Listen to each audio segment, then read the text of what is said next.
Hey guys, welcome back to DelfStack, and today I will be discussing how to check road conditions on Waze.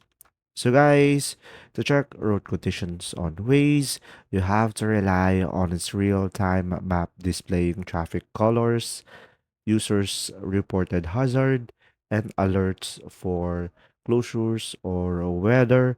So from here, as you can see on the Waze application, you will have multiple options over here that this location over here has a construction and this location over here has a center lane block. So if you are going into this direction, you would just simply look out for the information that the users have reported as well. So pretty much you could just simply review your location and you should be able to see if there are any options or road conditions that are not okay.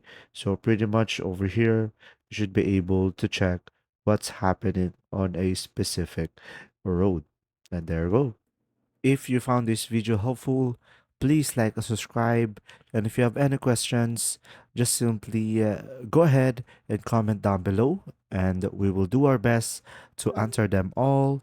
And see you in the next video.